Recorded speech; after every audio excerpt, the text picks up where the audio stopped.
الحمد لله رب العالمين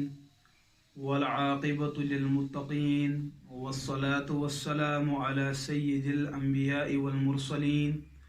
وعلى آله وأصحابه وأزواجه وذرياته أجمعين أما بعد إن الدين عند الله الإسلام صدق الله العظيم. گرامی قدر عزیز بزرگوں اور عزیز ساتھیوں اور امت مسلمہ سے جڑے ہر فرد، چاہے مرد ہو یا خاتون، چاہے جماعت ہو یا انفراد ہو، اس وقت میں جو آپ حضرات کے سامنے موجود ہوں وہ اس وجہ سے کہ جب بھی انگریزی مہینوں میں تیسرا مہینہ مارچ اختتام کو پہنچتا ہوا نظر آتا ہے، تو اس مہینے کے آخر میں اور اپریل کی آمد میں بالخصوص ہمارے اسکولوں، ہمارے کالجز اور ہماری یونیورسٹیوں کے اندر جو طلبہ اور طالبات زیر تعلیم ہوتے ہیں،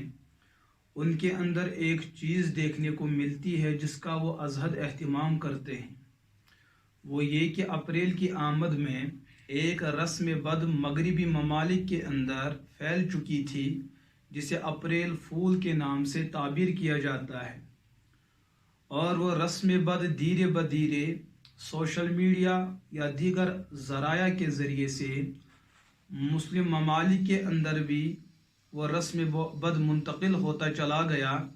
یہاں تک کہ ہماری وادی کشمیر کے اندر بھی اس رسم بد کو دیکھنے کا موقع کئی بار ملا ہے. تو بالخصوص اس کے اندر جو قوم زیادہ ازحد مبتلا ہے وہ ہمارے اسکول، ہمارے کالج اور ہماری یونیورسٹیوں کے اندر پڑھنے والے طلبہ اور طالبات ہیں. وہ اپریل فول اس کی ایک اپنی تاریخی ایک حیثیت ہے اور تاریخی اپنا ایک پس منظر ہے جس کو مجھے اس وقت بیان نہیں کرنا ہے کہ اس کا تاریخی پس منظر کیا ہے، بلکہ اگر اجمالاً اس کو سمجھنا ہو کہ جو دیگر اقوام ہیں، دیگر مذاہب ہیں جن کا دعویٰ ہے مذہب کا، چاہے وہ یہود ہو، چاہے وہ نصارہ ہو، یا ایسے لوگ جن کا کوئی مذہب نہیں، جیسے آگ پرست ہے، نفس پرست ہے، اللہ کے منکرین، شریعت کے منکرین، ایسے لوگ اپنے نفس کو سکون دلانے کے لیے مختلف ایام کا اہتمام کرتے ہیں، کیونکہ ان کی زندگی کا مقصود و مطلب ہوتا ہی ہے تعیش، عیش پرستی اور نفس پرستی اور جنس پرستی. ان چیزوں کو کسی بھی طریقے سے پائے تکمیل تک پہنچانے کے لیے یہ اپنے دیار، اپنے علاقوں کے اندر مختلف ایام اور مختلف گھڑیوں کا انتخاب کرتے ہیں، جس میں ان کا مقصود یہی ہوتا ہے کہ کسی بھی طریقے سے ان کو عیش پرستی اور جنس پرستی کا موقع فراہم ہو سکے. تو میرے عزیز دوستوں اور میرے عزیز بزرگوں، بالخصوص ہمارے طلبہ اور طالبات، کیونکہ پڑھا لکھا طبقہ تو یہی ہے، لیکن مغرب کی محنت اور مغرب کی نظروں میں یہی وہ ایک طبقہ ہے کہ جن کے ذہنوں کو اگر بدل دیا جائے تو کل مستقبل ہمارا ہو جائے گا، گرچہ ان کا نام اسلامی نام ہو، ان کی تہذیب بظاہر اسلامی تہذیب ہو، لیکن یہ اندر سے ہمارے غلام ہو جائیں گے. ان کا بہترین کردار یہ ہوتا ہے اس معاملے کے اندر کہ اس قوم کے ذہن کو، اس قوم کے رواج کو، ان کے افکار و نظریات کو بدل دیا جائے، ان کو جنس پرستی اور فحش پرستی اور نفس پرستی کے ازحد قریب کر دیا جائے، تو یہ قوم آئندہ ہماری قوم ہوگی، ان پر ہمارا حکم چلے گا، ان کے سر پر ہمارا ہاتھ رہے گا کہ ہر اعتبار سے ان کو ہم غلام بنانے پہ مجبور ہی کر دیں گے. تو مارچ کی تکمیل اور اپریل کی آمد پر جو ایک رسم بد ہمارے دیار اور علاقوں میں، ہمارے اسکول میں، تربیت گاہوں میں پھیل چکی ہے، وہ ہے اپریل فول. اپریل فول کے نام پہ نہ جانے کتنے سارے برے کاموں کا اقدام کیا جاتا ہے، بلکہ اپریل فول مختلف گناہوں کا مجموعہ ہے، معجون مرکب ہے. اس کے اندر دھوکہ ہوتا ہے، اس کے اندر جھوٹ سے کام لیا جاتا ہے، اس کے اندر مذاق سے کام لیا جاتا ہے، نہ جانے اپنے دوسرے ساتھی کے ساتھ مذاق اور اسی طریقے سے اس کی عزت کو پامال کرنے کا جو کردار اختیار کیا جاتا ہے، یہ ازحد پریشان کن ہے. تو اس معاملے کے اندر دو چند معروضات جو ہے آپ لوگوں کی خدمت کے اندر عرض کرنا چاہتا ہوں. امید ہے کہ آپ اس بات کو آگے بڑھائیں گے اپنے ساتھیوں اور اپنے احباب